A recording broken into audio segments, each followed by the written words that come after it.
or not, we are being transformed by the times in which we live. We simply are. And that's one of the beauties of it. So it's that sense of awakening, of seeing, and that's fantastic. But also to help ourselves along the way, if we're going to be believers in a God who is with us and is always active in our lives, then if that's going to take place, we need to also, first of all, have a desire to grow and be transformed. We have to want to grow and to be transformed as a person and as a species, to grow and be transformed. And in doing this, we're then more able to participate in and to be a force for good in evolution. Because if we're just spectators to evolution, we're certainly not helping it along. On the other hand, if we really are seekers and searchers, then we are always trying to find ways to actually participate in evolution. And that may seem like a reach, and it is a reach, and it should be a reach. And we should be responding to the reach, saying, yeah, I that's what I want to do. You see, for centuries we got tied up on whether or not you're going to go to heaven or hell. Well, hey, let's get with it. There is no hell. So, given that, what are we doing here? Well, we're part of the body of God, and that body wants to grow just as your body wanted to grow. You're no longer a little baby. So your body grew, so the body of God is to grow, but to grow by becoming transformed. In other words, becoming more compassionate, kind, thoughtful, honest, just human beings. And as the people of the world, an end to violence and war and killing, poverty, homelessness. So those are some of the things that we think about when we think about being God become human. That's what we think about, with God becoming human. And so I want to say to you this morning that we really do have lots to help us to grow. We really do have lots. For example, I think of, well, the first one I have to do is meditation or contemplation. Those are really, really important. The scripture says, be still and know that I am God. Be still and know that I am God. And that's really countercultural in the world in which we live here. Because busyness seems to rule the day. And if we're not busy, then we turn on the TV. And that helps us to waste time. So I know a lot of people who've taken courses from me on meditation. Very few have followed up. And of course the thing is, we don't have the time. Well, you have the time for meals, you have time to sleep, time to read the newspaper, time to watch the news. So who can say you haven't got the time to spend 20 minutes each day in silence? Doesn't add up. Doesn't add up. And also there's a lot of good material written today by forward-looking thinkers.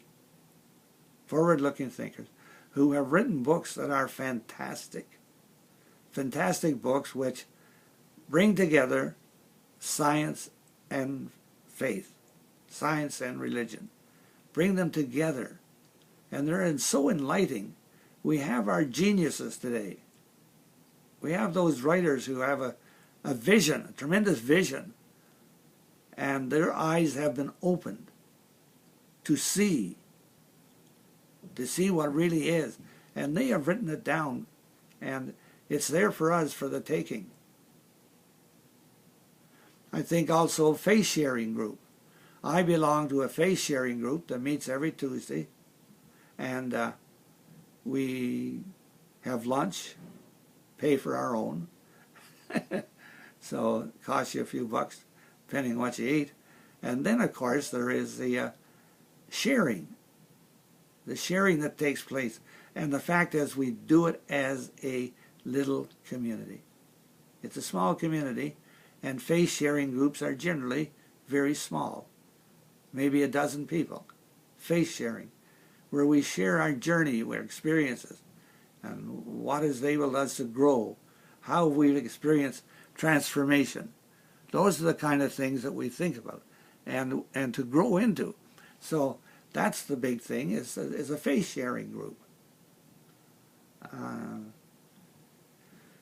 Going to our local bookstore and looking up and taking home a book that's written by a visionary writer who's done his research, or she's done her research, and it's a powerful, powerful book where a whole new ideas enter into our mind and into our hearts too, and it expands. And as we expand, we grow, we're transformed. And so reading, I think, is the thing today. Over the internet, you can take adult education courses. And that's pretty good. Comes right into our home. All we got to do is sit in front of a computer. And there's so many different ways in which we can become enlightened, to see things we could never see before, and to grow up and mature in our Christian outlook on life and how we respond. And, you know, in the very early church, there were whom we call the desert fathers and mothers. Now, the desert fathers and mothers felt that in a daily life and commerce, it was too distracting. And so they went to the desert, built their little hut, and found ways to make enough food, and they lived there, but they lived their life in silence. Later on, the monasteries, monastic life, where people gathered in groups, and in groups living together in a monastery, and the very things I'm talking about today,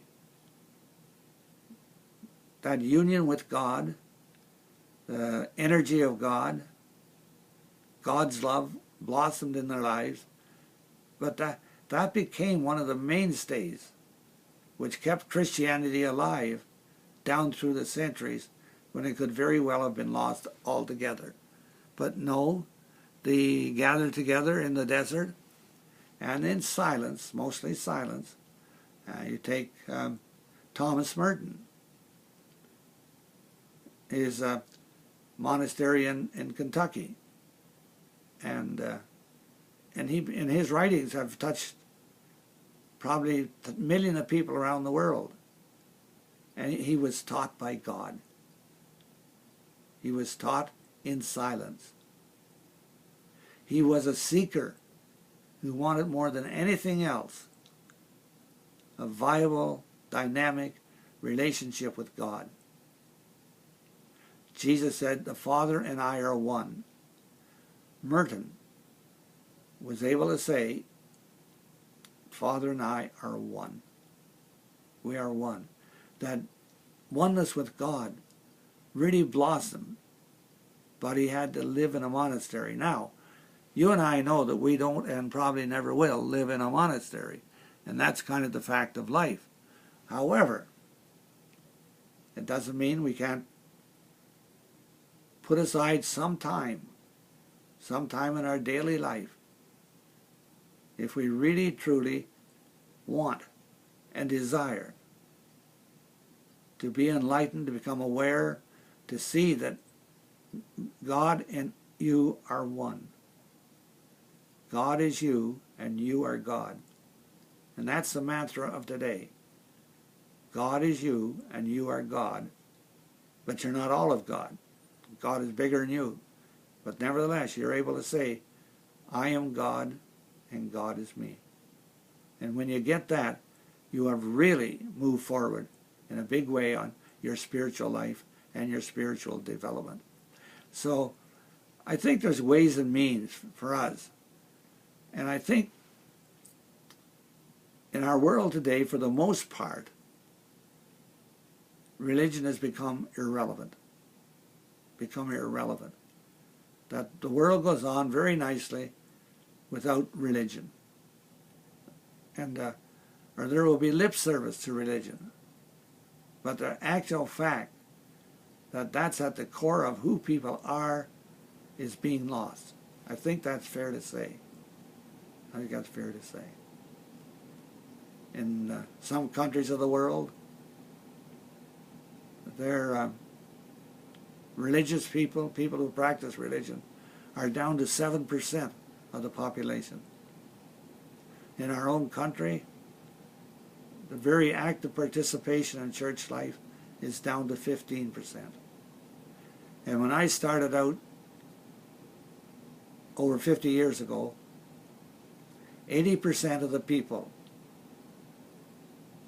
showed up for church services. That was just the way it was. But you see, nobody was thinking. This is the way it's always been, right? No, wrong. But anyway, that's what happened. So you get 80% of the people participating. But what came out of that was a strong community. A strong community. And those people in that community really looked after each other. They really did. The individual whose own religion was, it was good spirituality. They were good, kind, just, and honest people, right? But the idea of the collective, which was coming together as like-minded people on Sunday morning for a service, and being strengthened by being in the presence of so many people, and they were like-minded. They weren't so fragmented as they are today. Not so fragmented. And so they came together, and like-minded people, they strengthened one another. Sure, they weren't too well educated in religion, but they were very proficient in their job, in their career. But nevertheless, that Sunday service, they knew they were somehow energized by the ritual and the music. Even though everything was in Latin, they still were energized. They still had a sense of, we've spent an hour in the presence of God, and God with us. There was that sense. Intuitively, that sense was there. And it brought people. People were attracted. They came. A lot of people try to tell me they came out of fear. And I would say no, not at all. Not at all. A lot of people came because they saw the value of the collective. They saw the value of a community. And then during the week, as individuals, they had various rituals they did in their homes. Every night it's prayer before bedtime, saying grace before a meal, maybe reading a verse from the scriptures, at the table talking about their day. So the individual was very, very important, as was the collective. And I think, unfortunately, that today we've lost the collective, and for the most part. And in many ways, religion has become, for many people, simply irrelevant. So I share those thoughts this morning, and hope that they stir up within you some questions, which you ask yourself. Or you can post a question here. You can post a question, and I would try to answer it, of course, as best I can. I'm no Einstein, so I know I can't really give all the answers, because I don't even know many of the questions. I can't give the answers. I don't know many of the questions, but I would try. And the one thing I can tell you for sure, I will be honest with you. I will be honest. So I would just ask you to think of what I've said. I hope you can find something that you disagree with, and you'll think about it and do something about it. Okay? So God bless until next time. Bye-bye.